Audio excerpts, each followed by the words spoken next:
இன்னைக்கு நாம சைலன்ஸ் படத்துடைய ரெண்டாவது பாகத்தை பார்க்க போறோம். பல வருஷத்துக்கு முன்னாடி முதல் பாகம் போட்டிருந்தேன். இப்போ ரெண்டாவது பாகத்தை ரிலீஸ் பண்ணிருக்காங்க. அதே டீம் இருப்பாங்க. கதை கொஞ்சம் வேற மாதிரி இருக்கும். இந்த படத்துடைய கதை என்ன அப்படின்னு சொல்லிட்டு பாத்தீங்கன்னா, ஒரு பாருக்குள்ள 10 பேரை ஏதோ ஒரு கொலைகாரன் ஷூட் பண்ணி கொலை பண்றான். இந்த கொலை எதுக்காக நடந்துச்சு, 10 பேரை எதுக்காக அந்த கொலைகாரன் கொலை பண்ணா அப்படின்னு சொல்லிட்டு ஹீரோவும் ஹீரோடைய டீமும் விசாரிக்க ஆரம்பிக்கிறாங்க. விசாரிச்சு கொலைகாரனை கண்டுபிடிச்சாங்களா இல்லையா அப்படின்ற விஷயம்லாம் தாண்டி அந்த இன்வெஸ்டிகேஷன் பண்ற விதம் இருக்கு பாத்தீங்களா, அது ரொம்ப ரொம்ப நல்லா இருக்கும். செம்ம இன்ட்ரெஸ்டிங்கா இருக்கும். இது எல்லாத்தையும் தாண்டி படத்துடைய கிளைமேக்ஸ்ல இது எல்லாத்துக்குமே காரணம் இவன் தான் அந்த கொலைகாரன் அப்படின்னும் போது, அட பாவி நீதான் கொலைகாரனா அப்படின்ற மாதிரி இருக்கும். சரி வாங்க இந்த படத்தை டீடைலா பார்க்கலாம். அதுக்கு முன்னாடி நம்ம சேனலை சப்ஸ்கிரைப் பண்ணிக்கோங்க, பக்கத்துல வர பெல்லையும் கிளிக் பண்ணிக்கோங்க. இன்னமும் இன்ஸ்டால ஃபாலோ பண்ணல அப்படின்னா ஓடி போயிட்டு ஃபாலோ பண்ணிட்டு வந்துருங்க. இந்த படத்துடைய ஸ்டார்டிங் சீன்லயே ஆஸ்மா அப்படின்னு சொல்லிட்டு ஒரு பொண்ணை காமிக்கிறாங்க. இந்த பொண்ணு ஒரு கால் கேர்ள் போல யார் கூடவோ ஒன்னா இருந்துட்டு உள்ளுக்குள்ள போயிட்டு குளிச்சிட்டு வரா. இந்த டைம்ல அங்க ஒரு நபரை காமிக்கிறாங்க. அது யாருன்னு காமிக்கல. ஏதோ உங்களுக்கு போன் கால் வருது. போன் அட்டென்ட் பண்ணி ஷாக் ஆயிட்டு லேப்டாப் ஓபன் பண்ணி என்னமோ பாக்குறாங்க. இந்த டைம்ல ஆஸ்மா வெளியே வரா. இந்த ஆளு உள்ளுக்குள்ள போறாரு. ஆஸ்மா காசுலாம் வாங்கிட்டு அங்கிருந்து கிளம்பலாம் அப்படின்னு சொல்லிட்டு பார்க்கும்போது தெரியாம லேப்டாப்ல கைப்பட்டு ஏதோ ஒரு விஷயம் ஓபன் ஆகுது. இந்த பொண்ணு ஏதோ ஒரு விஷயத்தை பார்த்து செமையா பயப்படுறா. பயந்த பொண்ணு போன்ல போட்டோ எடுக்க இந்த விஷயத்தை அந்த நபர் பார்த்துட்டு ஓங்கி ஒரே போடு, மூஞ்சி மேலே ஓங்கி ஒரு குத்து. இப்ப அப்படியே எங்க சீனை கட் பண்ணி நம்ம ஹீரோவை காமிக்கிறாங்க. நம்ம ஹீரோ கார்ல போயிட்டே இருக்கும் போது ஒரு பையன் இன்னொரு பொண்ணு கிட்ட பிரச்சனை பண்ணிட்டு இருக்கான். அந்த பொண்ணுமே கால் கேர்ள் போல அந்த பொண்ணுக்கு காசு கொடுத்து வந்துதான் ஆகணும் அப்படின்னும் போது அந்த பொண்ணு வர முடியாது அப்படின்னு சொல்லிட்டு சண்டை போடுறா. இத நம்ம ஹீரோ பார்த்துட்டு நேரா போயிட்டு அந்த பொண்ணு தான் வரமாட்டேன் அப்படின்னு சொல்றா இல்லையா. நோ மீன்ஸ் நோ தான். அமிதாப் பச்சன் சொன்னா நீ கேட்க மாட்டியா அப்படின்னு சொல்லிட்டு கேட்கும் போது, யாரா இவன் பைத்திய முச்ச வெட்டிக்கிளி, ஒழுங்கா இருந்து நகர்ந்து போடா அப்படின்னு சொல்லும் போது, நகர்ந்தெல்லாம் போக முடியாது அப்படின்னு சொல்லிட்டு காதாமட்டில ஒரு போடு போட்டு அவனுடைய சிப்ளிங்க சதைச்சு விட்டு கையும் உடைகிறாரு. இப்போ நம்ம ஹீரோடைய மேலதிகாரி ஹீரோக்கு கால் பண்ணி நைட் அவுல் பார் அப்படின்னு சொல்லிட்டு ஒரு பார்ல 10 பேரை எவனோ ஒருத்தன் ஷூட் பண்ணி கொலை பண்ணிட்டு தப்பிச்சு ஓடி போயிட்டான். நீங்க போயிட்டு அந்த கேஸை விசாரிங்க அப்படின்னும் போது, ஏன் சார் இந்த கேஸை லோக்கல் போலீஸ் விசாரிக்க மாட்டாங்களா, ஸ்பெஷல் கிரைம் யூனிட் தான் போய் ஆகணுமா அப்படின்னா ரொம்ப சீரியஸான கேஸா அப்படின்னு சொல்லிட்டு கேட்கும் போது, ஆமா நீங்க கெஸ் பண்ணது கரெக்ட் தான். மினிஸ்டருடைய பிஏவியை ஷூட் பண்ணி கொலை பண்ணிருக்காங்க.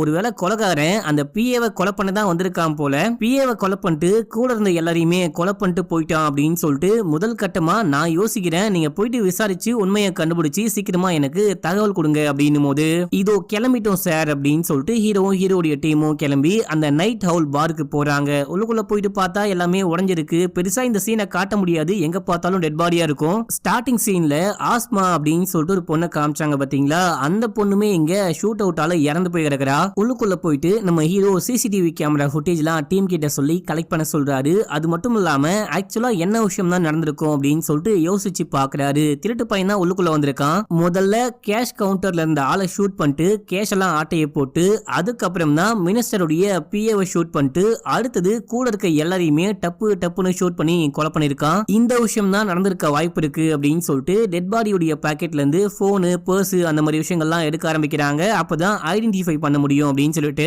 இப்படி போனு பர்ஸ்லாம் எடுத்துட்டே இருக்கும் போது ஒரே ஒரு நபர் மட்டும் உயிரோடு இருக்காரு. அவரை தூக்கிட்டு போயிட்டு ஹாஸ்பிடல்ல அட்மிட் பண்றாங்க. நல்ல வேலையா ஒரு சாகல. அவர்கிட்ட விசாரிக்க ஆரம்பிக்கிறாங்க. உங்களுக்கு என்ன விஷயம் ஞாபகம் இருக்கு அப்படின்னு சொல்லிட்டு கேட்கும் போது, யாரோ கருப்பு கலர் ஹூடி போட்டுட்டு உள்ளுக்குள்ள வந்தாங்க. திடீர்னு கை தட்டுற மாதிரி சவுண்ட் கேட்டுச்சு. எல்லாரும் அட்டென்ஷன் அப்படின்ற மாதிரி திரும்பி பார்த்தாங்க. திடீர்னு அந்த ஹூடி போட்டவன் டப்புன்னு இருக்கிற எல்லாரையுமே ஷூட் பண்ண ஆரம்பிச்சான். என்னையும் ஷூட் பண்ணா. அவ்வளவுதான், நான் மயங்கி கீழே விழுந்துட்டேன் அப்படின்னு சொல்றாரு. நீங்க வேற ஏதாவது நோட் பண்ணீங்களா, ஒரு ஆள் உள்ளுக்குள்ள வந்தாங்களா இல்ல 2 பேர் வந்தாங்களா இல்ல கூட்டமா வந்தாங்களா அப்படின்னு சொல்லிட்டு கேட்கும் போது, நான் பார்த்தது ஒரே ஒரு நபர் மட்டும்தான். அந்த ஆளு நல்லா பெரிய மீசையெல்லாம் வச்சுக்கிட்டு முகத்தை வெளியே காமிக்காம அந்த ஹூடினால முகத்தை நல்லா மறைச்சிட்டு உள்ளுக்குள்ள வந்தான் அப்படின்னு சொல்லும் போது, அவன் ஷூட் பண்ணும் போது ஏதாவது பேர் சொல்லி கூப்பிட்டானா, ஏதாவது சவுண்ட் கொடுத்தானா, ஏதாவது நோட் பண்ற மாதிரி இருந்துச்சா அப்படின்னு சொல்லிட்டு கேட்கும் போது இவர் யோசிச்சு பார்த்துட்டு, ஆமா சார் அந்த கொலைகாரன் ஷூட் பண்ணும் போது பக் பக் அப்படின்னு சொல்லிட்டு சவுண்ட் கொடுத்தான் அப்படின்னு சொல்லும் போது, எனது பக் பக்கா, இது ஏதோ ஆடு மேய்க்கிற மாதிரி கோழி மேய்க்கிற மாதிரி இருக்கே அப்படின்ற மாதிரி ஹீரோ யோசிக்கிறாரு. சரி உங்களுக்கு வேற ஏதாவது ஞாபகம் வந்தா மறக்காம எங்களுக்கு கால் பண்ணி சொல்லுங்க அப்படின்னு சொல்லிட்டு இங்க இருந்து கிளம்பி ஆபீஸ்க்கு போறாங்க. டிஸ்கஸ் பண்ண ஆரம்பிக்கிறாங்க. ஆக்சுவலா என்ன விஷயமா இருக்கும் அப்படின்னு சொல்லிட்டு இப்போ முதல்ல சிசிடிவி கேமரா ஃபுட்டேஜ கொண்டு வந்திருப்பாங்க. ஃபுட்டேஜ போட்டு பார்க்கும்போது கருப்பு கலர்ல ஹூடி போட்டுட்டு எவனோ ஒருத்தன் உள்ளுக்குள்ள போறான். அவன் உள்ள போறதுக்கு முன்னாடியே கிரே கலர் ஹூடி போட்டுட்டு ஒருத்தன் உள்ளுக்குள்ள போயிருப்பான். ஒருவேளை இவனுங்க 2 பேரும் சேர்ந்துதான் கொலை பண்ணிருப்பாங்களோ அப்படின்ற மாதிரியும் நம்ம ஹீரோ யோசிக்க ஆரம்பிக்கிறாரு. இப்ப அப்படியே அந்த கிரைம் ஸ்பாட்டோடைய போட்டோஸ் எல்லாம் போட்டு போட்டு பாத்துக்கிட்டு இருக்காங்க. நமக்கு ஏதாவது க்ளூ கிடைக்குமா அப்படின்ற மாதிரி பாக்குறாங்க. எல்லாரையும் ஐடென்டிஃபை பண்ணிட்டீங்களா அப்படின்னு சொல்லிட்டு கேட்கும்போது எல்லார்கிட்டயுமே பர்ஸ் போன்லாம் இருந்துச்சு. ஆனா அந்த பொண்ணுடைய பாக்கெட்ல மட்டும் பர்ஸையும் காணும் போனையும் காணும். அந்த பொண்ணு மட்டும் தனியா வந்திருக்காளா என்ன ஏதுன்னு தெரியல, இல்ல கொலகாரன் போனையும் பர்ஸையும் ஆட்டைய போட்டுட்டு போயிட்டானான்னு தெரியல அப்படின்னு சொல்லிட்டு நம்ம ஹீரோடைய அசிஸ்டன்ட் எல்லாம் சொல்லும் போது இப்ப அப்படியே நம்ம ஹீரோ அந்த பொண்ணுடைய போட்டோவை பாக்குறாரு. இந்த பொண்ணு 4ஆம் நம்பர் டேபிள்ல உட்கார்ந்துட்டு இருந்திருப்பா. இந்த பொண்ணுக்கு முன்னாடியே ஜோ அப்படின்னு சொல்லிட்டு ஒரு பையன் உட்கார்ந்துட்டு இருந்திருப்பான். அந்த பையனும் கொலை செய்யப்பட்டிருக்கான். இந்த பொண்ணுமே கொலை செய்யப்பட்டிருக்கா. கொலகாரன் உள்ளுக்குள்ள வரும்போது முதல்ல ஜோ தான் ஷூட் பண்ணிருக்கான். அதுக்கப்புறம் தான் இந்த பொண்ணை ஷூட் பண்ணிருக்கான். அதுவுமே அந்த ஜோவை ஷூட் பண்ணதுக்கு அப்புறமா இந்த பொண்ணுக்கு முன்னாடி போயிட்டு கரெக்டா இதயத்துக்கு மேல கன்னை வச்சு ஷூட் பண்ணி அந்த பொண்ணை கொலை பண்ணிருக்கான். அது மட்டும் இல்லாம அந்த பொண்ணு விழுந்து கிடக்கிற பொசிஷனை பாருங்களேன். இவன் ஷூட் பண்ணோனே அந்த பொண்ணு விழுந்தா அப்படின்னா கரெக்டா பின்னாடி பக்கமா சரிஞ்சு விழுந்திருக்கணும். ஆனா இந்த பொண்ணு சைடு வாக்குல விழுந்திருக்கா. மூஞ்சில வேற இந்த பொண்ணுக்கு ஏதோ காயம்பட்ட மாதிரி இருக்கு அப்படின்ற மாதிரி நம்ம ஹீரோ நோட் பண்றாரு. அப்போ ஹீரோக்கு ஒரு விஷயம் தோண ஆரம்பிக்குது. இந்த மாதிரி புரியாத புதிர்கள் இங்க இருக்கிற எந்த டெட் பாடிக்குமே வரவே இல்ல. ஆனா இந்த பொண்ணுடைய டெட் பாடியை பார்க்கும்போது மட்டும் எக்கச்சக்கமான மிஸ்ட்ரி ஒளிஞ்சுகிட்டு இருக்கோன்னு தோணுது. இப்ப நான் சொல்ற விஷயம் உங்களால கண்டிப்பா நம்ப முடியாது. ஆனா இதான் உண்மையா இருக்க நிறைய வாய்ப்பு இருக்கு. அந்த கொலைகாரனுடைய முக்கியமான டார்கெட் இந்த பொண்ணு தான் நினைக்கிறேன். இந்த பொண்ணை கொலை பண்ணதுக்கு அப்புறமா கூட இருக்க எல்லாரும் பார்த்துட்டாங்களே அப்படின்ற ஒரே ஒரு காரணத்துக்காக எல்லாரையும் கொலை பண்ணிட்டான் போல. நம்ம அந்த மினிஸ்டருடைய பிஏ பின்னாடி போனோம் அப்படின்னா கண்டிப்பா இந்த கேஸை முடிக்க முடியாது. இந்த பொண்ணுக்கு பின்னாடி என்ன மிஸ்ட்ரி இருக்குன்னு கண்டுபிடிச்சோம் அப்படின்னா கண்டிப்பா கொலைகாரனை கண்டுபிடிச்சிடலாம் அப்படின்னு சொல்றாரு. இந்த விஷயம் டீமுக்குமே கொஞ்சம் சாட்டிஸ்ஃபை பண்ற மாதிரியான ஒரு பதிலா இருக்கு. ஆமால தலைவர் சொல்றது கரெக்டா இருக்குமோ அப்படின்ற மாதிரியே யோசிக்கிறாங்க. இப்ப நம்ம ஹீரோ நீங்க முதல்ல இந்த பொண்ணு யாருன்னு கண்டுபிடிங்க. இந்த பொண்ணுடைய மொத்த டீடைலும் எனக்கு வேணும். அதுக்கப்புறம் அந்த பாருக்கு பக்கத்துல இருக்கிற எல்லா சிசிடிவி கேமரா ஃபுட்டேஜும் கலெக்ட் பண்ணுங்க. முக்கியமா அன்னைக்கு எந்த கார் வந்துச்சு, எந்த கார் அங்கிருந்து கிளம்புச்சு அப்படின்னு சொல்லிட்டு இந்த மாதிரி டீடைல்லாம் வேணும் அப்படின்னு சொல்லிட்டு கேக்குறாரு. இப்ப அப்படியே எங்க சீனை கட் பண்ணா நம்ம ஹீரோ தனியா வீட்ல காஃபி போட்டு குடிச்சிட்டே இருக்கும்போது ஒரு போலீஸ்காரமா நம்ம ஹீரோக்கு கால் பண்றாங்க. இவங்க போன படத்துல வந்தாங்கன்னு நினைக்கிறேன். எனக்கு சரியா ஞாபகம் இல்ல. 3 வருஷம் ஆயிடுச்சு. என்னுடைய பேரு ஜெயா. நம்ம முன்னாடி ஒரு கேஸ்ல ஒர்க் பண்ணோம், ஞாபகம் இருக்கா அப்படின்னு சொல்லிட்டு கேட்கும்போது ஆமா ஜெயா ஞாபகம் இருக்கு சொல்லுங்க அப்படின்னு சொல்லிட்டு கேக்குறாரு. எனக்கு ஒரு உதவி வேணும். சாம்பல் லேக் பக்கத்துல இருந்து ஒரு பொண்ணுடைய டெட் பாடியை கண்டுபிடிச்சிருக்கோம். நாங்க கண்டுபிடிக்கும் போதே அந்த பொண்ணு கொலை செய்யப்பட்டு 3 நாளுக்கு மேல இருக்கும்னு நினைக்கிறேன். அந்த பொண்ணை முதல்ல கழுத்தை நெரிச்சு கொலை பண்ணிருக்காங்க. அதுக்கப்புறம் கழுத்திலேயே ஷூட் பண்ணிருக்காங்க.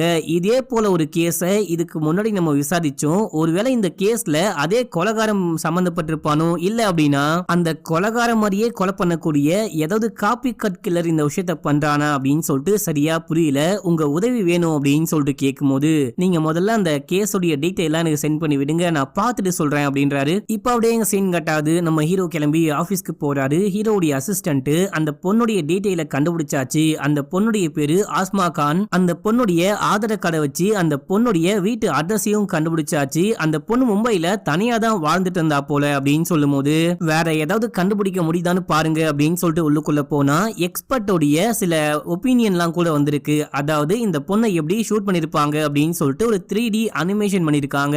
நீங்க சொன்னது கரெக்ட் சார். அந்த கொலைகாரன் இந்த பொண்ணுக்கு முன்னாடி போயிட்டு இந்த பொண்ணை ஷூட் பண்ணிருக்கான். முதல்ல ஜோவை ஷூட் பண்ணிட்டு அதுக்கப்புறம் தான் இந்த பொண்ணுக்கு முன்னாடி போயிட்டு ஷூட் பண்ணிருக்கான். இது ஏதோ தனிப்பட்ட முறையில பழிவாங்கலுக்காக நடந்த மாதிரி இருக்கு அப்படின்ற மாதிரி அங்க இருக்கவங்க எல்லாம் சொல்றாங்க. அது மட்டும் இல்லாம ஜோவும் இந்த பொண்ணும் ஃப்ரெண்ட்ஸ் தான். கான்டாக்ட் டீடைல வச்சு பார்க்கும்போது எக்கச்சக்கமான வாட்டி இந்த பொண்ணு அந்த பையனுக்கு கால் பண்ணிருக்கா, இந்த பையனும் அந்த பொண்ணுக்கு கால் பண்ணிருக்கா. இவங்க 2 பேரும் ஒரே ஆளுக்கு மாத்தி மாத்தி கால் பண்ணிருக்காங்க. அது யாரு அப்படின்னா அந்த பையனுடைய பேரு சாம். அந்த பையன் இப்போ ஊர்ல கிடையாது. எங்க போனா ஏதானா அப்படின்னு சொல்லிட்டு யாருக்குமே ஒண்ணுமே தெரியாது. போனையும் சுவிட்ச் ஆஃப் பண்ணி வச்சிருக்கான். ஆஸ்மாவுடைய சோசியல் மீடியா பக்கங்கள்லாம் பார்க்கும்போது இவங்க 3 பேரும் ஃப்ரெண்ட்ஸ், பயங்கர திக்கான ஃப்ரெண்ட்ஸ் அப்படின்னு சொல்லிட்டு பார்க்கும்போதே நல்லாவே தெரியுது. கடைசியா இந்த ஜோ இருக்கான் இல்லையா, இவன் ஒரு கார் கராஜுக்கு கால் பண்ணிருக்கான். அந்த கார் கராஜுக்கு நாங்க கால் பண்ணி பார்க்கும்போது கார் ரெடி ஆயிட்டு இருக்கு, காருடைய டயர் தான் பஞ்சர் ஆயிருக்கு, நான் கூடிய சீக்கிரமே ரெடி பண்ணிட்டு கால் பண்றேன் அப்படின்னு சொன்னாங்களாம். இந்த விஷயம் தான் சார் கண்டுபிடிச்சிருக்கோம். அது மட்டும் இல்லாம அந்த ஏரியால இருக்க எக்கச்சக்கமான சிசிடிவி கேமரா ஃபுட்டேஜையும் கலெக்ட் பண்ணிட்டு வந்து பாத்துக்கிட்டு இருக்கோம் அப்படின்னு சொல்லும் போது இப்ப நமக்கு முக்கியமா தேவை என்ன அப்படின்னா அந்த சாம் எங்க இருக்கான்னு கண்டுபிடிக்கணும். அவனை கண்டுபிடிச்சிட்டா இந்த கேஸ்ல இருக்க பாதி மர்மங்களுக்கு விடை கிடைச்சிடும் அப்படின்னு சொல்லிட்டு போஸ்ட்மார்ட்டம் பண்ண டாக்டருக்கு கால் பண்றாரு. கால் பண்ணி அஸ்மாவுடைய தவடையில ஏதோ காயம் பட்டிருக்கு. அந்த காயம் வந்துட்டு ஷூட் பண்றதுக்கு முன்னாடி பட்ட காயமா இல்லனா ஷூட் பண்றதுக்கு ரொம்ப நாளைக்கு முன்னாடி பட்ட காயமான்னு கேட்கும்போது ஷூட் பண்ணப்படுறதுக்கு 2-3 நாளைக்கு முன்னாடி பட்ட காயம்னு நினைக்கிறேன். பலமா அம்மா யாரோ அரைஞ்சிருக்காங்க அடிச்சிருக்காங்க அப்படின்ற மாதிரி டாக்டர் சொல்றாரு. எதுக்காக இந்த பொண்ணு யார்ட்டையோ அடி வாங்கணும், ஒருவேளை யார் இந்த பொண்ணு அடிச்சாங்களோ அவன் தான் கொலகாரனும் அப்படின்ற மாதிரியும் நம்ம ஹீரோ யோசிக்க ஆரம்பிக்கிறாரு. இப்ப அப்படியே எங்க சீனை கட் பண்ணி அர்ஜுன் அப்படின்னு சொல்லிட்டு ஒருத்தனை காமிக்கிறாங்க.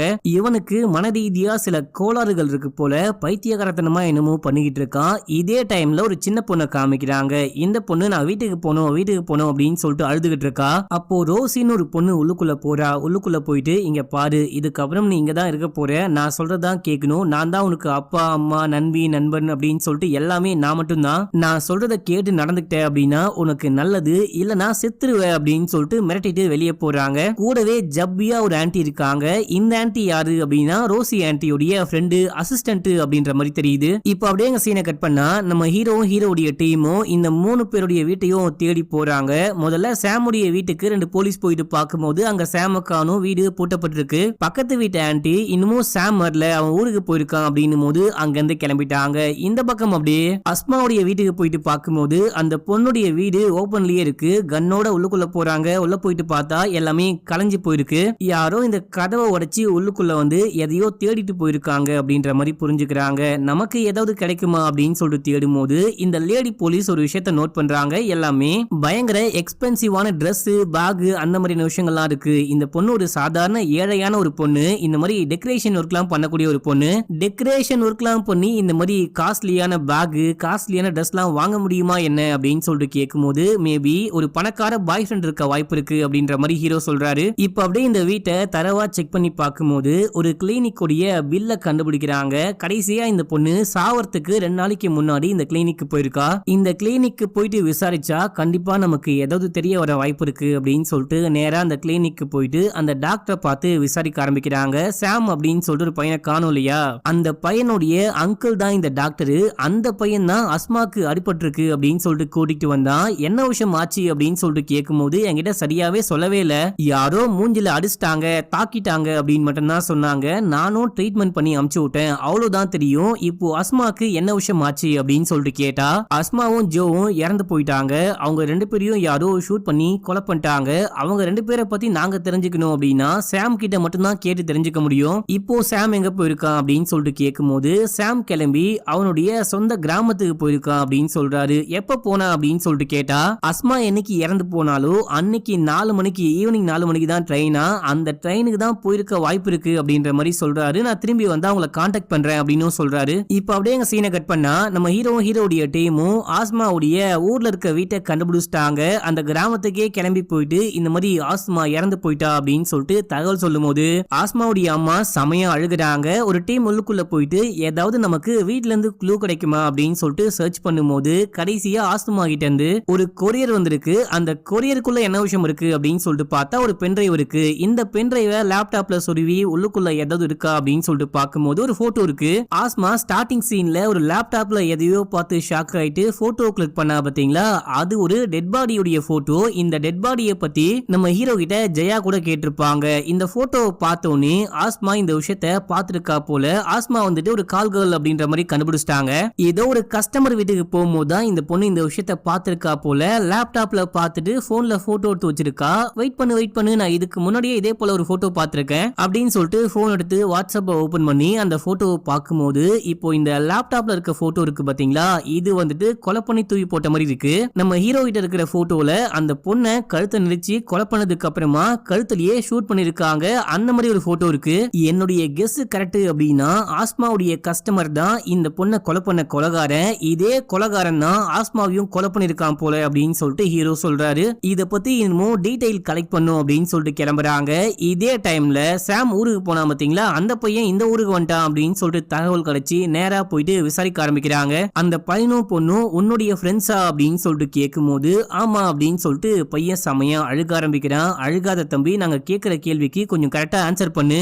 என்னைக்கு நீ ஊருக்கு போன அப்படின்னு சொல்லிட்டு கேட்கும்போது 3ஆம் தேதி ஈவினிங் 4 மணிக்கு அப்படின்னு சொல்றான். இன்னைக்கு தான் வந்தியா அப்படின்னு சொல்லிட்டு கேட்கும்போது ஆமா அப்படின்னு சொல்றான். நீ தான் அந்த பொண்ணை இந்த கிளினிக்கு கூட்டிட்டு வந்தியா அப்படின்னு சொல்லிட்டு கேட்கும்போது அதுக்கும் ஆமான்னு சொல்றான். அந்த பொண்ணுக்கு எப்படி அடிபட்டுச்சுன்னு விசாரிச்சியா அப்படின்னு சொல்லிட்டு கேட்கும்போது ஏதோ கிளைண்ட் அடிச்சிட்டாங்கன்னு நினைக்கிறேன். அவன் மோஸ்ட்லி அவளுடைய வேலையை பத்தியும் அவளுடைய கிளைண்ட்டை பத்தியும் பேச மாட்டா, மற்ற விஷயங்கள் தான் பேசுவோம். இத பத்தி அவ வாயே திறக்க மாட்டா. அன்னைக்கு நைட் எனக்கு அடிபட்டிருக்கு, ஹாஸ்பிட்டலுக்கு போகணும் அப்படின்னு சொல்லிட்டு கூப்பிட்டா வெளியே எங்கேயாச்சும் கூட்டிட்டு போனா போலீஸ் பிரச்சனை வந்துட போகுது அப்படின்னு சொல்லிட்டு என்னுடைய அங்கிள் கிட்டயே கூட்டிட்டு வந்தேன், இது மட்டும் தான் எனக்கு தெரியும் அப்படின்னு சொல்றான். கடைசியா ஆஸ்மாவையும் அந்த ஜோவையும் எப்ப பார்த்த அப்படின்னு சொல்லிட்டு கேட்கும்போது ஊருக்கு போறதுக்கு முன்னாடி அப்படின்னு சொல்றான். ஆஸ்மாக்கும் ஜோக்கும் எதிரிகள் அப்படின்னு சொல்லிட்டு யாராவது இருக்காங்களா அப்படின்னு சொல்லிட்டு கேட்கும்போது எனக்கு தெரிஞ்ச வரைக்கும் அப்படி யாருமே கிடையாது அப்படின்னு சொல்றான். சரி ஊருக்கு எப்படி போனேன் அப்படின்னு சொல்லிட்டு கேட்கும்போது ட்ரெயின்லயே போயிட்டு ட்ரெயின்லயே வந்துட்டேன் அப்படின்னு சொல்லும் போது சரி ஓகே ட்ரெயின் டிக்கெட்டை காமி அப்படின்னு சொல்லிட்டு கேக்குறாங்க. இவனும் பர்சுக்குள்ள இருந்து போனதுக்கான டிக்கெட்டும் வந்ததுக்கான டிக்கெட்டும் எடுத்து கொடுக்குறான். இவங்க அதை வாங்கி செக் பண்றாங்க. செக் பண்ணா டேட்டு டைம் எல்லாமே கரெக்டா இருக்கு. சரி உனக்கு வேற ஏதாவது ஞாபகம் வந்தா மறக்காம கால் பண்ணி சொல்லு அப்படின்னு சொல்லிட்டு இங்க இருந்து கிளம்புறாங்க. இங்க இருந்து கிளம்பி ஆபீஸ்க்கு போயிட்டு அந்த ஜெயா போலீஸ்க்கு கால் பண்றாங்க. அதுவும் வீடியோ கால் பண்ணி இந்த கேஸ பத்தி சொல்லிட்டு அந்த இறந்து போன பொண்ணை பத்தி கேட்கும்போது அந்த பொண்ணுடைய பேரு தாரா. அந்த பொண்ணு மும்பைல இருந்து ஜெய்ப்பூருக்கு பிளைட்ல வந்து இறங்கிருக்கா. ஜெய்ப்பூர் வந்ததுக்கு அப்புறமா பிங்க் சிட்டி ஹோட்டல் அப்படின்னு சொல்லிட்டு ஒரு ஹோட்டல்ல ஸ்டே பண்ணிருக்கா. ஒரு நாள் ஸ்டே பண்ணிருக்கா. ரெண்டாவது நாள் நைட்டே நான் வெளியே போறேன் அப்படின்னு சொல்லிட்டு கீயை கொடுத்துட்டு வெளியே கிளம்பிருக்கா. அதுக்கப்புறம் அந்த பொண்ணு காணாம போயிட்டு இருக்கா. லோக்கல் போலீஸ் ரவுண்ட்ஸ் போகும்போது தான் இந்த டெட் பாடியை கண்டுபிடிச்சிருக்காங்க. அதுக்கப்புறம் தான் இந்த கேஸே ஸ்டார்ட் ஆயிருக்கு அப்படின்ற மாதிரி ஜெயா சொல்றாங்க. அந்த தாரா ஜெய்ப்பூர்காரி கிடையாது அப்படின்ற காரணத்தினால இவங்களுக்கு அதை தாண்டி பெருசா ஒண்ணுமே தெரியலையா. சொல்ல போனா அதுக்காக தான் உங்ககிட்ட ஹெல்ப் கேட்டேன் அப்படின்னு சொல்றாங்க. இவங்க மும்பைல இருக்காங்க, ஜெயா வந்துட்டு ஜெய்ப்பூர்ல இருக்காங்க. இப்போ தாராவுடைய வீட்டுக்கு போயிட்டு சர்ச் பண்ணிருப்பாங்க. சர்ச் பண்ண விஷயம்லாம் நமக்கு காமிக்கல. நம்ம ஹீரோவுடைய அசிஸ்டன்ட் ஒரு விஷயம் சொல்றாரு. நாங்க தாராவுடைய வீட்டுக்கு போயிட்டு செக் பண்ணி பார்க்கும்போது அஸ்மாவுடைய வீட்டுல என்ன விஷயம்லாம் இருந்துச்சோ அதே போல விஷயங்கள் தான் தாராவுடைய வீட்லயும் இருந்துச்சு. காஸ்ட்லியான பேக், ட்ரெஸ் அப்படின்னு சொல்லிட்டு அந்த மாதிரி விஷயங்கள்லாம் இருந்துச்சு. ரெண்டு பேருமே கால்கள் தான் நினைக்கிறேன். முக்கியமா 3ஆம் தேதி அஸ்மா கொலை செய்யப்பட்டா அன்னைக்கு 8 மணிக்கு தாரா வந்துட்டு அஸ்மாக்கு கால் பண்ணிருக்கா. இத கால் ரெக்கார்டை வச்சு கண்டுபிடிச்சிருக்கோம் அப்படின்னு சொல்றாங்க. இது மட்டும் இல்லாம தாராக்கும் சரி அஸ்மாக்கும் சரி எக்கச்சக்கமான SMS மெசேஜ் வந்திருக்கு. அது வந்துட்டு ஒரு கோட் மாதிரி வந்திருக்கு. இந்த கோடை டீகோட் பண்ணி பார்க்கும்போது டேட்டு டைம் எங்க வரணும் அப்படின்னு சொல்லிட்டு அதுக்கான கோட் போல பெரிய பெரிய பணக்காரங்களை போயிட்டு இந்த பொண்ணுங்க மீட் பண்ணிருக்காங்க போல. பெரிய பெரிய பணக்காரங்க தான் இந்த பொண்ணுங்களுடைய கிளைண்டா இருக்கணும்னு நினைக்கிறேன் அப்படின்ற மாதிரியும் எக்ஸ்பிளைன் பண்றாங்க. இப்போ அந்த கோடெல்லாம் டீகோட் பண்ணி பாக்குறாங்க. பெருசா ஒண்ணுமே பண்ண முடியல. சரி அஸ்மா கடைசியா யாருக்கு கால் பண்ணிருக்கா அப்படின்னு சொல்லிட்டு கேட்கும்போது 3ஆம் தேதி அந்த பொண்ணு இறக்கறதுக்கு முன்னாடி ராஜீவ் அப்படின்னு சொல்லிட்டு ஒரு ஆளுக்கும் இந்த பொண்ணு கால் பண்ணிருக்கா. அந்த ஆளை பத்தி விசாரிச்சு பார்க்கும்போது அவர் பெரிய பிசினஸ் மேன் போல சார் அப்படின்னும் போது எவனா இருந்தா நான் போயிட்டு விசாரிக்கலாம் அப்படின்னு சொல்லிட்டு இங்க இருந்து கிளம்பி போயிட்டு அவரை பார்த்து விசாரிக்க ஆரம்பிக்கிறாங்க. உனக்கும் அஸ்மாக்கும் என்ன கனெக்ஷன் அப்படின்னு சொல்லிட்டு கேட்கும்போது எனக்கு தெரியாது, அஸ்மானா யாருனே தெரியாது அப்படின்னு சொல்றாரு. பொய் சொல்லாம உண்மையை சொல்லு. அந்த பொண்ணு நிறைய வாட்டி உனக்கு கால் பண்ணிருக்கா, நீயும் அந்த பொண்ணுக்கு நிறைய வாட்டி கால் பண்ணிருக்க. அந்த பொண்ணு 3ஆம் தேதி இறந்து போயிட்டா, இறக்கத்துக்கு முன்னாடி கூட உனக்கு கால் பண்ணிருக்கா அப்படின்னும் போது இவன் இன்னமும் தெரியாது தெரியாது அப்படின்ற மாதிரியே சமாளிக்கிறான். அப்படின்னா ஸ்டேஷனுக்கு வா பேசிக்கலாம் அப்படின்னு சொல்லிட்டு கூப்பிடும் போது ஐயா ஐயா டென்ஷன் ஆகாதீங்க உட்காருங்க நான் உண்மையை சொல்றேன் அப்படின்னு சொல்லிட்டு ஒரு நாள் பார்ட்டியில வச்சு அந்த பொண்ணை மீட் பண்ண அவ ஒரு கால் கேர்ள் அப்படின்னு சொல்லிட்டு தெரிஞ்சுக்கிட்டேன். என்னையும் அந்த பொண்ணுக்கு ரொம்ப பிடிச்சது போல நம்பர் கொடுத்துட்டு போனா. அதுக்கப்புறம் 2-3 வாட்டி மீட் பண்ணோம். இதை தாண்டி எனக்கும் அந்த பொண்ணுக்கும் எந்த உறவுமே கிடையாது. 3ஆம் தேதி நான் என் பொண்டாட்டி கூட இருக்கும் போது எனக்கு கால் பண்ணா. நான் ஒரு மாதிரி பயந்து போயிட்டேன். போன் அட்டன் பண்ணி இந்த மாதிரி நான் சொல்லாம நீ கால் பண்ணாதே அப்படின்னு சொல்லிட்டு பேசிட்டு போனை கட் பண்ணிட்டேன். திட்டி பேசினேன். அதை தாண்டி நான் வேற ஒண்ணுமே பேசல அப்படின்னு சொல்றாரு. அவ எதுக்காக உனக்கு கால் பண்ணா, அந்த மாதிரி ஏதாவது விஷயம் சொன்னாலா அப்படின்னு சொல்லிட்டு கேட்கும்போது அவ கால் பண்ணி பேச ஆரம்பிக்கும் போதே நான் திட்டிட்டு போனை கட் பண்ணிட்டேன். எதுக்கு கால் பண்ணா அப்படின்லாம் தெரியல, ஆனா ஏதோ உதவி வேணும் அப்படின்னு தான் கால் பண்ணான்னு நினைக்கிறேன் அப்படின்ற மாதிரி ஒரு சொல்றாரு. சரி ஓகே இந்த ஆளு கண்டிப்பா கொலை பண்ணிருக்க வாய்ப்பு இல்லை அப்படின்ற மாதிரியே கிளம்பிடுறாங்க. கிளம்பி ஆபீஸ்க்கு போயிட்டு மறுபடியும் அந்த மெசேஜ் கோட டீகோட் பண்ண முடியுமா அப்படின்னு சொல்லிட்டு ட்ரை பண்றாங்க. முதல்ல 2 இருக்கிறது அந்த டைம் இல்ல டேட்டா இருக்கலாம், அதுக்கப்புறம் இருக்கிறது ஏதாவது பிளாட்டா இருக்கலாம் அப்படின்ற மாதிரி பார்த்துட்டு இருக்காங்க. அது மட்டும் இல்லாம இன்னொரு விஷயம் நோட் பண்ண மக்களே, ஒவ்வொரு மாசமும் நிறைய மெசேஜ் வருது. ஒவ்வொரு மெசேஜுமே வந்துட்டு பாத்தீங்கன்னா இப்போ இந்த மாசம் ஃபுல்லா ஒரே நம்பர்ல வந்துச்சு அப்படின்னா அடுத்த மாசம் ஃபுல்லா வேற நம்பர்ல வரும். அதுக்கு அடுத்த மாசம் போன மாசம் அந்த நம்பர்ல வரவே வராது. ஒரு மாசத்துக்கு ஒரு தடவை சிம்மம் மாத்திரி இருந்திருக்காங்க. இப்போ இந்த நம்பர்லாம் யாருக்கு சொந்தமானது அப்படின்னு சொல்லிட்டு பார்க்கும்போது ஒரு வயசான பாட்டிக்கு சொந்தமானது. ஏதோ ஒரு லேடி வந்து இந்த வயசான பாட்டியை பார்த்து கையில ஒரு 20,000 பணம் கொடுத்துட்டு எனக்கு சிம் கார்டு வாங்கிட்டாங்க அப்படின்னு சொல்லிட்டு கேட்கும்போது இவங்களும் வேற வழி இல்லாம வாங்கி கொடுத்திருக்காங்க.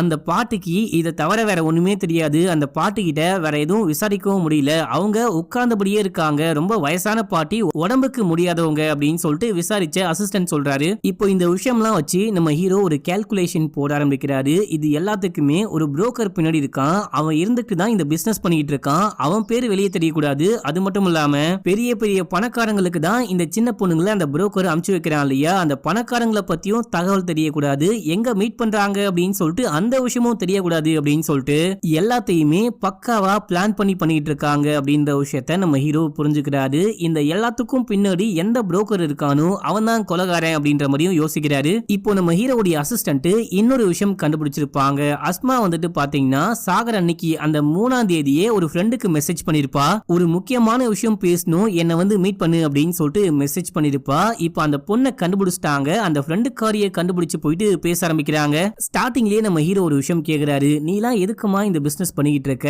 உனக்கு வேற வழி இல்லையா, இல்ல உன்னுடைய அம்மா அப்பா தான் கட்டாயப்படுத்தி அமுச்சு வச்சாங்களா அப்படின்னு சொல்லிட்டு கேட்கும்போது, என்னுடைய அம்மா கட்டாயப்படுத்திலாம் அனுப்பல, நான் போறத பார்த்து ரொம்ப ரொம்ப சந்தோஷம் தான் பட்டாங்க, மாசம் மாசம் காசையும் சந்தோஷமா வாங்கிக்கிறாங்க அப்படின்னும் போது, என்ன சொல்ற எனக்கு ஒண்ணுமே புரியல அப்படின்னும் போது, மும்பைக்கு நம்ம பொண்ணு போறா அப்படின்னும் போது கண்டிப்பா எல்லா அம்மாவும் சந்தோஷம் தான் படுவாங்க.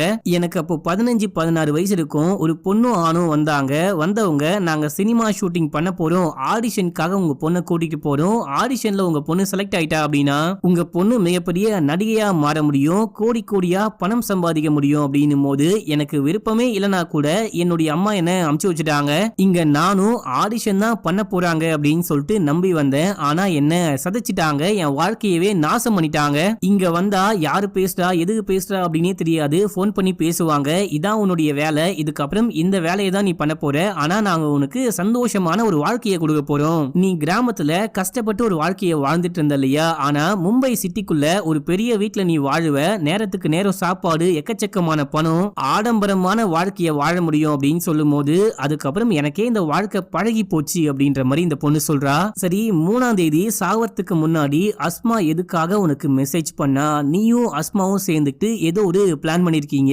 அதாவது அஸ்மா ஒரு கிளையண்டோடைய லேப்டாப்ல இருந்து ஒரு போட்டோவை கண்டுபிடிக்கிறா, இந்த போட்டோ வச்சு ஏதாவது பண்ணலாம் அப்படின்னு சொல்லிட்டு நீயும் அந்த பொண்ணும் சேர்ந்து பிளான் பண்ணிருக்கீங்கன்னு நினைக்கிறேன், நீங்க பண்ண அந்த பிளானால் தான் அஸ்மா அநியாயமா இறந்து போயிட்டா அப்படின்னு சொல்லும் போது, அப்படின்னா என்னால் தான் அஸ்மா இறந்து போயிட்டான்னு சொல்ல வரீங்களா, எனக்கு உங்ககிட்ட பேச விருப்பமே கிடையாது, நான் இங்க இருந்து கிளம்புறேன், அந்த கொலைக்கும் எனக்கும் எந்த சம்பந்தமும் கிடையாது அப்படின்னு சொல்லிட்டு டக்குன்னு என்னமோ எழுதி வச்சுட்டு அங்கிருந்து கிளம்புறா. என்ன விஷயம்னு படிச்சு பார்க்கும்போது, இப்ப என்னால எதுவுமே பேச முடியாது, கொஞ்ச நாள் கழிச்சு சேஃபான இடத்துல மீட் பண்ணலாம், இப்போ நான் கிளம்பி ஊருக்கு போறேன், என்ன டிஸ்டர்ப் பண்ணாதீங்க அப்படின்னு சொல்லிட்டு போறா. இப்போ பின்னாடியே போறாங்க, ஆனா அந்த பொண்ணை தொல்லை பண்ண வேணாம் அப்படின்னு சொல்லிட்டு அமைதியா இருக்காங்க. ஒரு போலீஸை மட்டும் அமுச்சு விட்டு இந்த பொண்ணு எங்க போறான்னு பாரு, இந்த பொண்ணுடைய வீட்டு வாசல்லையே காவலுக்கு முக்கியமா மப்டில இரு அப்படின்னு சொல்லிட்டு ஒரு போலீஸை மட்டும் அமுச்சு வச்சுட்டு நம்ம ஹீரோ இங்க இருந்து கிளம்பி ஸ்டேஷன் போயிடுறாரு. ஸ்டேஷன் போனா அவருக்கு என்னமோ தோணிக்கிட்டே இருக்கு, இந்த பொண்ணு எதுக்காக எந்த விஷயத்தையும் சொல்லாம ஓடி போனா, இப்ப நம்ம பேச வேணாம் சேஃபான இடத்துல பேசலாம் அப்படின்னா அதுக்கு என்ன அர்த்தம்,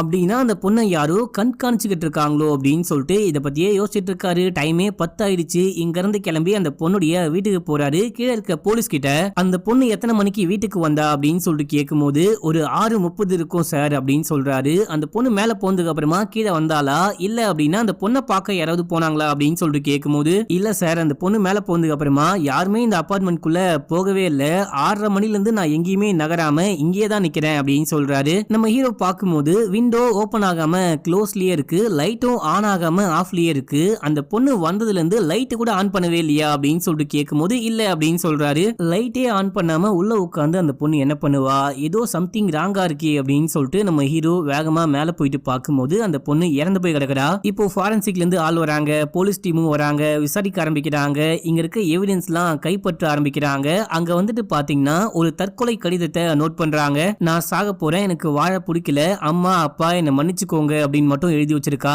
ஃபாரன்சிக் டாக்டர் வந்திருக்காரு, செக் பண்ண ஆரம்பிக்கிறாரு. செக் பண்ணும்போது நம்ம ஹீரோ கேக்குறாரு, இது கண்டிப்பா சூசைட் கிடையாது தானே அப்படின்னு சொல்லிட்டு கேட்கும்போது கண்டிப்பா கிடையாது, யாரோ இந்த பொண்ணை கொலை பண்ணிருக்காங்க, கையில இருக்க வெட்டுக்காயம் கூட இந்த பொண்ணு இறந்து போனதுக்கு அப்புறமா அந்த கொலைகாரம் போட்டது, ஏன்னா இந்த பொண்ணு தலையில அடிபட்டு முன்னாடியே இறந்து போயிட்டா, இறந்து போனதுக்கு அப்புறமா சூசைட் மாதிரி செட் பண்ணும் அப்படின்னா கையில இந்த கட்டு அப்படின்னு சொல்றாரு. இப்ப அப்படியே பக்கத்து வீட்டு ஆண்டிய கூப்பிட்டு விசாரிக்க ஆரம்பிக்கிறாங்க.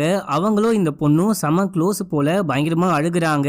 ஊருக்கு கிளம்ப போறேன், ட்ரெஸ் எல்லாம் பேக் பண்ண போறேன் அப்படின்னு சொல்லிட்டு உள்ளுக்குள்ள வந்தா, யாரு வந்தா என்ன பண்ணாங்க அப்படின்னே தெரியல, அநியாயமா இந்த பொண்ணை கொலை பண்ணிட்டாங்க அப்படின்னும் போது ஊருக்கு எந்த ஊருக்குன்னு சொன்னாலா அப்படின்னு சொல்லிட்டு கேட்கும்போது அது எனக்கு சரியா தெரியல, அடிக்கடிக்க இந்த பொண்ணு ஏதோ ஒரு கம்பெனில வேலை பார்க்கறா, அந்த கம்பெனி விஷயமா நிறைய டிராவல் பண்ணிட்டே இருப்பா, எப்ப பார்த்தாலும் ஃபிளைட் ஃபிளைட்ல தான் போவா அப்படின்ற மாதிரியும் சொல்றாங்க.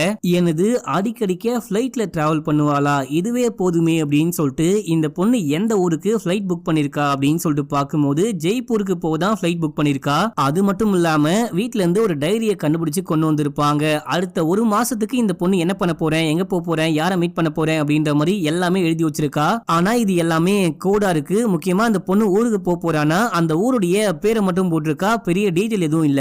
இப்ப அந்த டைரியவே புரட்டி புரட்டி பாக்குறாங்க. அப்படி பார்க்கும்போது ஒரு விஷயம் நோட் பண்றாங்க. அர்ஜுன் சௌஹான் அப்படின்னு சொல்லிட்டு ஒரு பையனுடைய பேர் போட்டிருக்கு. இது எல்லாத்துக்கும் அவன் தான் காரணம் போல. இது மட்டும் இல்லாம ஜெய்ப்பூர்ல இன்னமும் நிறைய டெட் பாடிஸ் விழப்போகுது அப்படின்ற மாதிரி இந்த பொண்ணு போட்டிருக்கா. அதாவது நிறைய பெண்களை அந்த ஜெய்ப்பூருக்கு கடத்திட்டு போறாங்க போல. ஏதோ பெரிய அசம்பாவிதம் நடக்க போகுது அப்படின்னு மட்டும் இந்த பொண்ணு எழுதியிருக்க விஷயங்கள்லாம் பார்க்கும்போது நம்ம ஹீரோக்கும் ஹீரோடைய டீமுக்கும் நல்லாவே புரியுது. இப்ப நம்ம ஹீரோ ஒரு ஐடியா பண்றாரு. எந்த பெண்கள்லாம் ஜெய்ப்பூருக்கு ஃபிளைட்ல தனியா போறாங்க, அப்பா அம்மா இல்லாம போறாங்கன்னு பாருங்க அப்படின்னு போது அப்படி சர்ச் பண்ணி பார்த்தா எக்கச்சக்கமான பேர் வருது. 100-150 வருது அப்படின்ற மாதிரி சொல்றாங்க. அப்படின்னா அந்த மாதிரி வேணா 15 to 17 இந்த வயசுல இருக்க பெண்கள் அப்பா அம்மா இல்லாம தனியா ஜெய்ப்பூருக்கு ஃபிளைட்ல டிராவல் பண்றாங்களான்னு பாருங்க அப்படின்னும் போது ஒரு 10-11 பேரை கண்டுபிடிக்கிறாங்க. இப்போ எதுக்காக நம்ம ஹீரோ 15 to 17 வயசு இருக்கிற சின்ன பெண்கள் தனியா டிராவல் பண்றாங்களான்னு பாருங்க, அதை கண்டுபிடிங்கன்னு சொன்னாரு அப்படின்னு சொல்லிட்டு பாத்தீங்கன்னா இந்த ஃப்ரெண்டுக்காரு இறந்து போனா பாத்தீங்களா, இந்த பொண்ணு அந்த கேங் வந்து ஆடிஷனுக்கு கூட்டிட்டு போறோம், நீ படம் நடிக்கலாம் அப்படின்னு சொல்லிட்டு கூட்டிட்டு வந்த வயசு 16-17 இருக்கும் அப்படின்னு சொல்லியிருப்பா. முக்கியமா இந்த கும்பல் பெண்களை கடத்துறாங்க அப்படின்னா அந்த பெண்களுடைய வயசு 15 to 17 இதுக்கு மேல இருக்க கூடாது அப்படின்னு சொல்லிட்டு நினைக்கிறாங்க. இதுக்குமே ஒரு காரணம் இருக்கும் போல. அந்த காரணத்தை கண்டுபிடிக்கணும் அப்படின்னு சொல்லிட்டு நம்ம ஹீரோ யோசிக்கிறாரு. இப்போ உடனே ஜெயாக்கு கால் பண்றாரு. ஏன்னா ஜெயா தான் ஜெய்ப்பூர்ல இருக்காங்க. அவங்களுக்கு கால் பண்ணி இந்த மாதிரி ஒரு பெரிய அசம்பாவிதம் நடக்க போது, சின்ன சின்ன குழந்தைங்களை கடத்திட்டு போறாங்க, நான் உனக்கு டீடைல் எல்லாம் அனுப்பிச்சு வச்சிருக்கேன், ஏர்போர்ட்டுக்கு போயிட்டு இந்த மாதிரி பெண்கள் வந்து இறங்குறாங்களா இல்ல எங்கேயாச்சும் போறாங்களான்னு பாரு அப்படின்னு சொல்லும் போது இவங்களும் சரி ஓகேன்னு உடனே கிளம்புறாங்க. இவங்க ஏர்போர்ட்டுக்கு போறாங்க. அந்த டைம்ல ஸ்டார்டிங் சீன்ல ஒரு பொண்ணை காமிச்சாங்க பாத்தீங்களா, நான் கூட ரோசின்னு சொன்னனே, அந்த ரோசி ஆன்ட்டியோடைய அசிஸ்டன்ட் ஆன்ட்டி ஒரு 6-7 பெண்களை கார்ல ஏத்திக்கிட்டு கிளம்புறாங்க. இந்த விஷயத்த ஜெயா நோட் பண்ணவே இல்ல. இந்த பெண்களை சாப்பிட கூட்டிட்டு போயிட்டு சாப்பிட வாங்கி கொடுக்கும் போது நம்ம ரொம்ப தூரம் வந்துட்டோம், நம்ம இப்ப எதுக்காக ஆடிஷன் பண்ண இவ்வளவு தூரம் ஃபிளைட்ல எல்லாம் டிராவல் பண்ணி வரணும், எங்களுக்கு அம்மாவை பார்க்கணும் அப்பாவை பார்க்கணும் அப்படின்னு சொல்லிட்டு குழந்தைங்க அழுக ஆரம்பிக்கிறாங்க. இங்க பாருங்க கொஞ்சம் அமைதியா இருங்க, ஆடிஷன் முடிஞ்சதுக்கு அப்புறம் தான் உங்களுக்கு போனே கிடைக்கும், அது வரைக்கும் அம்மாக்கு ஆட்டுக்குட்டிக்கு தான் கால் பண்ண முடியாது, அமைதியா உட்காந்து சாப்பிடுங்க, டைம் ஆயிடுச்சு அப்படின்னு சொல்லும் போது ஒரு பொண்ணு மட்டும் எனக்கு பாத்ரூம் வருது அப்படின்னு சொல்லுது. சரிமா நீ போயிட்டு வா அப்படின்னு சொல்லிட்டு அனுப்பும் போது இந்த குழந்தை பாத்ரூம்க்கு போகாம இந்த லேடியை பார்த்து பயப்பட ஆரம்பிக்கிறா. இந்த லேடி கிட்ட என்னமோ தப்பா இருக்கு அப்படின்னு சொல்லிட்டு புரிஞ்சுக்கிட்டு முன்னாடியே சேஃப்டிக்கு இருக்கட்டும் அப்படின்னு சொல்லிட்டு ஒரு போனை மறைச்சு வச்சிருக்கா. அந்த போனை ஆன் பண்ணி அம்மாக்கு கால் பண்ணலான்னு பார்த்தா அம்மாக்கு போனே போக மாட்டேங்குது. ஆனா இந்த குழந்தைங்க எப்படா போனை ஆன் பண்ணுவாங்க அப்படின்னு சொல்லிட்டு நம்ம ஹீரோடைய டீம் வெயிட் பண்ணிட்டு இருந்திருப்பாங்க. இப்போ கரெக்டா நம்ம ஹீரோடைய டீமை சேர்ந்த ஒரு ஆள் கால் பண்றாரு. கால் பண்ணி நாங்க ஏர்போர்ட்ல இருந்து கால் பண்றோம், இப்போ நீங்க எங்க இருக்கீங்க, எப்ப வருவீங்க அப்படின்னு சொல்லிட்டு கேஷுவலா பேசும்போது நாங்க ஒரு ஆன்ட்டி கூட வந்திருக்கோம், அந்த ஆன்ட்டியை பார்க்கவே பயமா இருக்கு, என்ன பண்ணுவாங்கன்னு தெரியல, அம்மாக்கு கால் பண்ணாலும் போக மாட்டேங்குது அப்படின்னும் போது நீங்க ஒன்னும் கவலைப்படாதீங்க, இப்போ நீங்க எங்க இருக்கீங்க அப்படின்னு சொல்லிட்டு கேட்கும் போது நாங்க எல்லாருமே சாப்பிட ஒரு கடைக்கு வந்திருக்கோம், நான் இப்போ பாத்ரூமுக்கு வந்து பேசிக்கிட்டு இருக்கேன் அப்படின்னும் போது அந்த லேடி கூப்பிடுற சவுண்ட் கேக்குது. அந்த லேடி வந்துட்டாங்க, போனை கட் பண்ணுங்க அப்படின்னு சொல்லிட்டு இந்த பொண்ணு போனை கட் பண்ணி சுவிட்ச் ஆஃப் பண்றா. இந்த குழந்தை போனை வச்சிருக்கா அப்படின்ற விஷயத்த அந்த குண்டு லேடியும் பார்த்துட்டு போனை புடுங்கிட்டு இதுக்கப்புறம் இந்த மாதிரிலாம் பண்ணாத, ஒழுங்கா என் கூட வா அப்படின்னு சொல்லிட்டு ஒரு பெரிய ஹோட்டலுக்கு கூட்டிட்டு போறா. இங்க நிறைய பசங்க பேச்சுலர் பார்ட்டியை கொண்டாடணும் அப்படின்னு சொல்லிட்டு வந்திருப்பாங்க, அவங்களுக்காக தான் இந்த பெண்களை இந்த லேடி கூட்டிட்டு போறா அப்படின்ற மாதிரி காமிக்கிறாங்க. இப்போ இதே டைம்ல நம்ம ஹீரோடைய டீமும் கிளம்பி ஜெய்ப்பூருக்கே வந்திருப்பாங்க. நம்ம ஹீரோடைய டீமை சேர்ந்த ஒரு ஆள் இப்ப கால் பேசினாரு பாத்தீங்களா, அவரு ஹீரோக்கு கால் பண்ணி இந்த மாதிரி ஒரு குழந்தை மட்டும் போன் அட்டென்ட் பண்ணா அந்த குழந்தை பயந்துகிட்டு இருக்கா, எல்லாரையும் சேர்த்து ஒரு லேடி எங்கேயோ கூட்டிட்டு போறாங்களா அப்படின்னு சொல்லும் போது இப்ப அந்த குழந்தை லைன்ல இருக்காளா, கான்டாக்ட் பண்ணி பேசிக்கிட்டு இருக்கீங்களா அப்படின்னு சொல்லிட்டு கேட்கும் போது இல்ல சார், அந்த குண்டு லேடி வந்த உடனே இந்த பொண்ணு போன் ஆஃப் பண்ணிட்டா, அப்புறம் என்ன ஆச்சுன்னு தெரியல, ஆனா லொகேஷன் மட்டும் உங்களுக்கு சென்ட் பண்ணிருக்கேன் அப்படின்னும் போது இப்ப அந்த லொகேஷனுக்கு போயிட்டு விசாரிக்கிறாங்க. விசாரிக்கும் போது ஒரு லேடி 7-8 குழந்தைங்களை கூட்டிட்டு வந்துட்டு சாப்பிட்டு முடிச்சுட்டு ஒரு கார்ல ஏறி இந்த பக்கம் போனா அப்படின்னும் போது இந்த பக்கம் போனா ஏதாவது பெரிய ஹோட்டல் வருமா அப்படின்னு சொல்லிட்டு கேட்டா, ஆமா இந்த பக்கம் ஒரு 20 கிலோமீட்டர் போனா ஒரு பெரிய ஹோட்டல் வரும் அப்படின்னு சொல்றாங்க. அந்த ஹோட்டல் நோக்கி இவங்களும் கிளம்புறாங்க.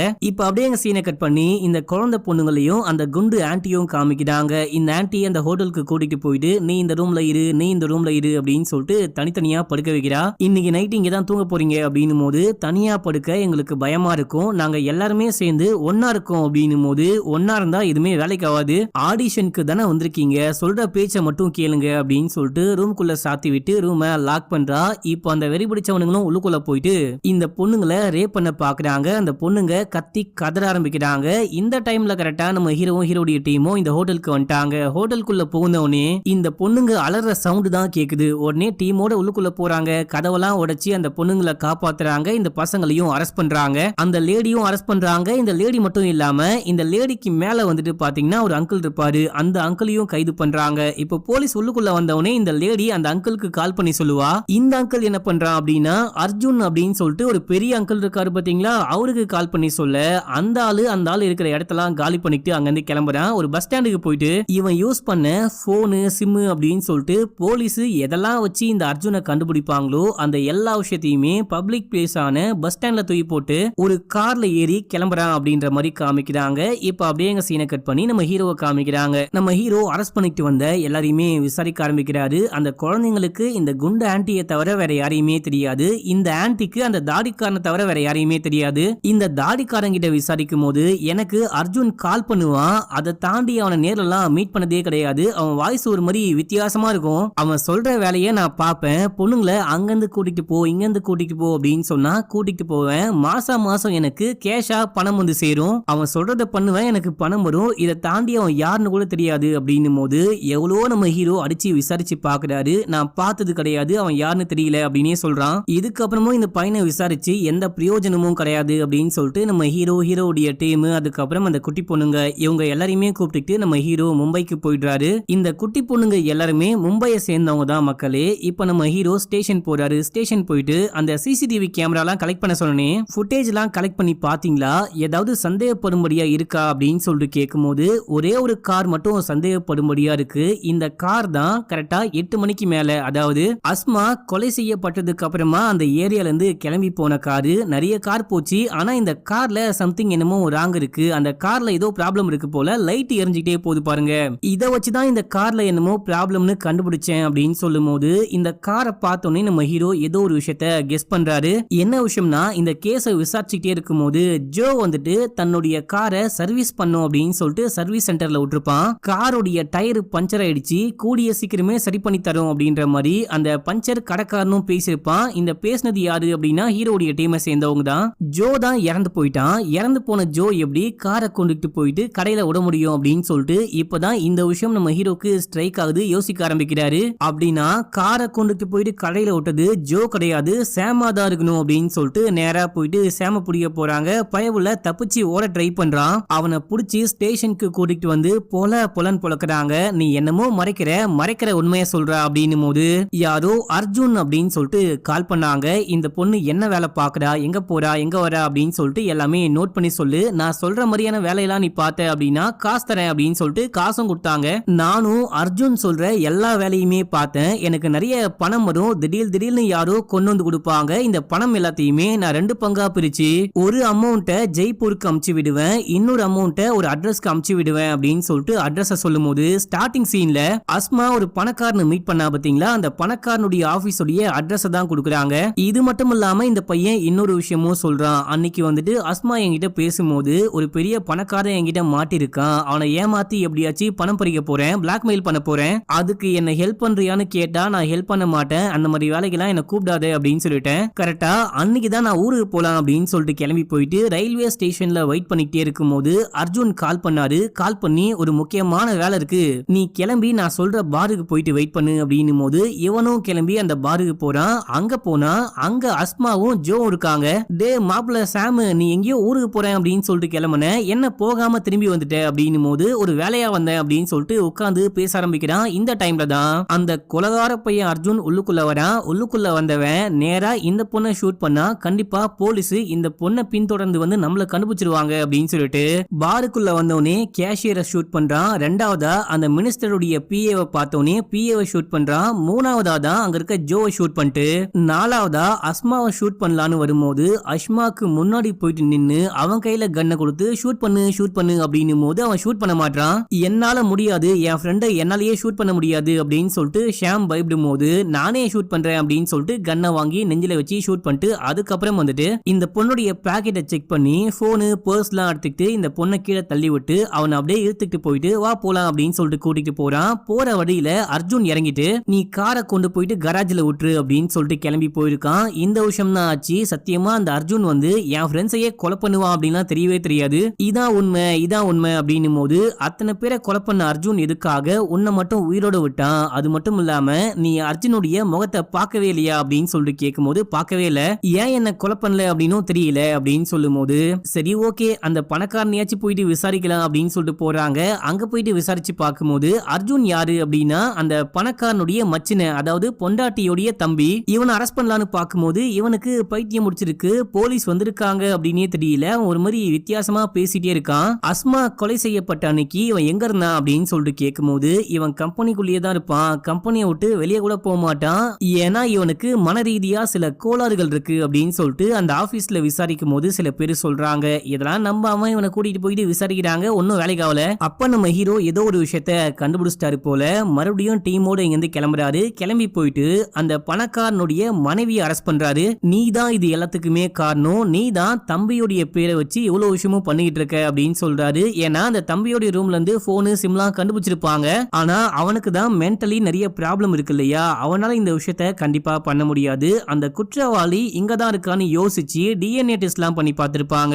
அதாவது நடுவுல ஃப்ரெண்டுக்காரியை யாரோ கொலை பண்ணிட்டு போனாங்க பாத்தீங்களா, அங்க சில டிஎன்ஏ எல்லாம் கிடைச்சிருக்கும். அந்த டிஎன்ஏவை இந்த அக்காவுடைய டிஎன்ஏவோட மேட்ச் பண்ணி பார்க்கும்போது இவங்க தான் அவங்க ஃப்ரெண்டை கொலை பண்ணது இவங்க தான் அப்படின்னு சொல்லிட்டு கண்டுபிடிச்சிருப்பாங்க. அது மட்டும் இல்லாம கொலை நடக்கும் போது சம்பவம் நடக்கும் போதுலாம் இவங்க ஊர்ல இல்லாம வெளியே கிளம்பி போயிருப்பாங்க. 11 சின்ன குழந்தைங்களை ஜெய்ப்பூருக்கு போயிட்டு காப்பாத்திட்டு வந்தாங்க பாத்தீங்களா, அப்ப இந்த பொண்ணும் கிளம்பி ஜெய்ப்பூருக்கு போயிருக்கா. ஆனா வேற வேற பேர்ல வேற வேற அட்ரஸ்ல வேற வேற வண்டியில அப்படின்னு சொல்லிட்டு நிறைய ஆள் மாறாட்டம் வண்டி மாறாட்டம் எல்லாம் பண்ணிட்டு போயிட்டு வந்திருக்கா. உன்னால தப்பிக்கவே முடியாது, உண்மையை ஒத்துக்கோ அப்படின்னும் போது ஆமா நான் தான் கொலை பண்ணேன், நான் தான் அந்த பிசினஸ் எல்லாம் பண்றேன், இப்போ அதுக்கு நீங்க என்ன பண்ண போறீங்க, அரெஸ்ட் பண்ண போறீங்களா, அரெஸ்ட் பண்ணிக்கோங்க, ஆனா 10 நாள்ல வெளியே வந்துருவேன் அப்படின்னும் போது எதுக்காக அப்படிலாம் பண்ணிக்கிட்டு இருக்க, நீ ஏற்கனவே ஒரு பெரிய பணக்காரியா இருக்க, உனக்காக உன்னுடைய அப்பா ஒரு சாம்ராஜ்யத்தையே உருவாக்கி வச்சுட்டு போயிருக்காரு, இப்படி இருக்கும்போது நீ எதுக்காக இந்த மாதிரி ஒரு கேவலமான விஷயத்த பண்ணிக்கிட்டு இருக்க அப்படின்னு சொல்லிட்டு கேட்கும்போது இது கேவலமான விஷயமா, பிசினஸ்னு வந்துட்டா எல்லாமே பிசினஸ் தான், எனக்கு அம்மா கிடையாது அப்பாவும் தம்பியும் மட்டும்தான், அம்மா சின்ன வயசுலயே இறந்து போயிட்டாங்க, அப்பாவும் சாவறதுக்கு முன்னாடி என்னை போட்டு பயங்கரமா கொடுமைப்படுத்துவாரு, என்னுடைய அப்பாவுடைய அபியூஸாலேயே நான் வாழ்ந்திருக்கேன், இது மட்டும் இல்லாம நான் ஒரு லெஸ்பியன்னு தெரிஞ்சு ஒரு ஆளை கல்யாணம் பண்ணி வச்சாரு, இந்த தாடிக்கார பணக்காரன் இருக்கான் பாத்தீங்களா, இவனுக்கு பொண்டாட்டி லெஸ்பியன் அப்படின்னு சொல்லிட்டு நல்லாவே தெரியும் போல, பணக்கார சம்பந்தமா இருக்கு, பணம் மட்டும் வந்தா போதும் அப்படின்னு சொல்லிட்டு இவனும் என்ன கல்யாணம் பண்ணிக்கிட்டு புருஷனா வாழ்ந்துகிட்டு இருக்கான், இல்ல புருஷனா ஒரு போஸ்டிங்ல இருக்கான் அப்படின்ற மாதிரி சொல்றாங்க. இவங்க லெஸ்பியன், இவங்க வந்துட்டு சின்ன சின்ன பொண்ணுங்க கூட தான் ஒன்னா இருப்பாங்களாம். அதே போலதான் ஸ்டார்டிங் சீன்ல அஸ்மா யார் கூடயோ ஒன்னா இருந்தாங்க பாத்தீங்களா, அது வேற யாரும் கிடையாது, அஸ்மா கூட இந்த பொண்ணு தான் ஒன்னா இருந்திருப்பாங்க. வேலையெல்லாம் முடிச்சுட்டு அங்க இருந்து கிளம்பும் போது லேப்டாப்ல இறந்து போன தன்னுடைய ஃப்ரெண்டோடைய போட்டோவை பாக்குறாங்க. இந்த பொண்ணு இருக்கா பாத்தீங்களா மக்களே, இந்த பொண்ணு ஒரு லெஸ்பியன், பொண்ணுங்க கூட தான் ஒன்னா இருப்பா, பொண்ணுங்க கூட ஒன்னா இருக்கும் போது அந்த பொண்ணுங்களையே போட்டு டார்ச்சர் பண்ணுவாளாம். அப்படிதான் அந்த தாரா கூட ஒன்னா இருக்கும் போது தாராவுடைய கழுத்தை நெரிச்சு கொலை பண்ணிட்டு இருக்கா. இந்த விஷயத்த அஸ்மா பார்க்கும்போது அஸ்மாவை அடிச்சுட்டு எக்ஸ்ட்ராவா கொஞ்சம் காசு கொடுத்து அனுப்பிச்சிருக்கா.